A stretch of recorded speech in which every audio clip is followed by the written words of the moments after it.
अदलिया मुखालिफ मुहिम के खिलाफ तहरीक इंसाफ मैदान में आ गई। पीटीआई को लाहौर में रैली निकालने की मशरूत इजाजत मिल गई। सुप्रीम कोर्ट और चीफ जस्टिस से इजहार यकजहती के लिए तहरीक इंसाफ आज रैलियां निकालेगी। लाहौर में मरकजी रैली की क़यादत इमरान खान खुद करेंगे। मरकजी रैली दोपहर 3 बजे जमान पार्क से निकलेगी, लक्ष्मी चौक पहुंचकर इख्तिताम पसीर होगी। चेयरमैन पीटीआई इमरान खान खिताब करेंगे। मुल्क में मुख्तलिफ मुकामात पर आज मुजाहिरे भी किए जाएंगे। पीटीआई के मरकजी सेक्रेटरी असद उमर ने कहा कि सुप्रीम कोर्ट और चीफ जस्टिस से यकजहती के लिए मुल्क भर से अवाम निकलेंगे। चीफ जस्टिस का आइन का दिफा कर रहे हैं।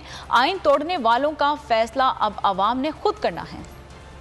अदलिया मुखालिफ मुहिम के खिलाफ तहरीक इंसाफ मैदान में आ गई। पीटीआई को लाहौर में रैली निकालने की मशरूत इजाजत मिल गई। सुप्रीम कोर्ट और चीफ जस्टिस से इजहार यकजहती के लिए तहरीक इंसाफ आज रैलियां निकालेगी।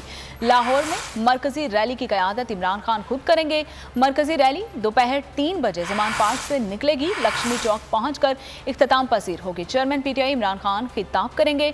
मुल्क में मुख्तलिफ मुकामात पर आज मुजाहिरे भी किए जाएंगे। पीटीआई के मरकजी सेक्रेटरी असद उमर ने कहा कि सुप्रीम कोर्ट और चीफ जस्टिस से यकजहती के लिए मुल्क भर से अवाम निकलेंगे। चीफ जस्टिस का आइन का दिफा कर रहे हैं। आइन तोड़ने वालों का फैसला अब अवाम ने खुद करना है। सब्सक्राइब करें और बेल दबाएं ताकि कोई खबर रह न जाए।